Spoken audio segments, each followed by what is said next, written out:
আসসালামু আলাইকুম রহমতুল্লাহি বারকাতুহ নাহমাদুহু ওয়া নুসাল্লি আলা রাসূলিল কারীম আম্মা বাদ আউযু বিল্লাহি মিনাশ শাইতানির রাজিম বিসমিল্লাহির রহমানির রহিম কুল ইন্নাস সালাতি ওয়া নুসুকি ওয়া মাহইয়ায়া ওয়া মামাতি লিল্লাহি রাব্বিল আলামিন ইন্নাল হামদুলিল্লাহ।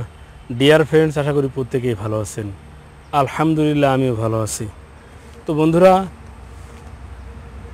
এখন বর্ষাকাল, প্রচণ্ড রকম গরম, ভ্যাপসা গরম, সর্দি কাশি, সেই সাথে খুজলি পচরা চুলকানির কিন্তু ব্যাপক একটা প্রকোপ দেখা দিয়েছে। বন্ধুরা, ন্যাচারালি এই খুজলি পচরা একজিমা থেকে কিভাবে মুক্ত থাকা যায় বা এ থেকে মুক্তি পাওয়া যায়। তো বন্ধুরা, সাধারণত আমরা একটু চুলকানি হলেই, একটু খুজলি পচরা একজিমা দাউদ এগুলো হলেই ডাক্তারের কাছে ছুটে যাই। বন্ধুরা, ডাক্তার তো আপনার ঘরের পাশেই রয়েছে, আপনার আঙ্গিনেতেই রয়েছে, আপনার প্রতিবেশীর বাড়িতেই রয়েছে। শুধু জানা নেই কীভাবে আপনি এই ডাক্তার থেকে উপকৃত হবেন। বন্ধুরা, আর সেই ডাক্তার হচ্ছে নিম বৃক্ষ।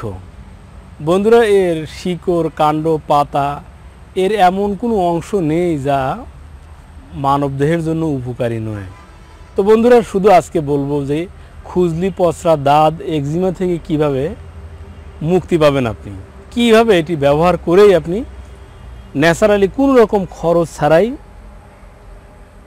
এই সকল চর্মরোগ থেকে মুক্তি পাবেন। বন্ধুরা, আমি সেটি বলে দিচ্ছি। প্রথমত, যুগ যুগ ধরে চলে আসা একটি নিয়ম বলবো, যেটি সাধারণত আপনারা করে থাকেন। এটিকে গরম পানিতে সিদ্ধ করে গোসল করা, এটি তো নিয়মিত করবেনই। সেই সাথে মানবদেহের ভিতর থেকে যাবতীয় বজ্র, বিশেষ করে চুলকানির যে সকল জীবাণু আছে বের হয়ে যায়, আমি সেটি আপনাদেরকে শিখিয়ে দিচ্ছি। আর তা হচ্ছে আপনার পর্যাপ্ত পরিমাণে পাতা সংগ্রহ করে পরিষ্কার করে ধুয়ে নেবেন। আপনি কতটুকু পাতা থেকে রেমেডি তৈরি করবেন সেটি আপনার ব্যাপার। আপনি 1 কেজি পাতাও সংগ্রহ করতে পারেন, 2 কেজি, 5 কেজিও সংগ্রহ করতে পারেন। প্রথমে আপনি অল্প পরিমাণে 1 কেজি পরিমাণ পাতা সংগ্রহ করে পরিষ্কার করে ধুয়ে নিন। এরপরে এই পাতাটিকে কড়া রোদ্রে শুকান। যখন দেখবেন একটু হাতে ডলা দিলেই পাউডার হয়ে যায়, তখন এটিকে পাউডার করে ফেলুন।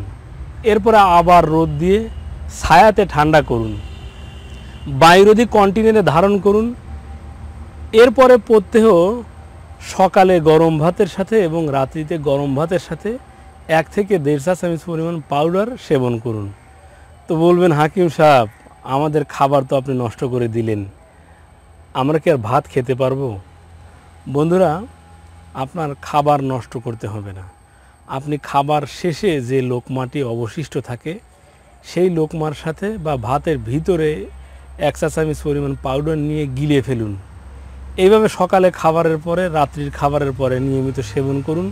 দেখবেন ভিতর থেকে খুজলি পচরা একজিমার জীবাণু চলে যাবে।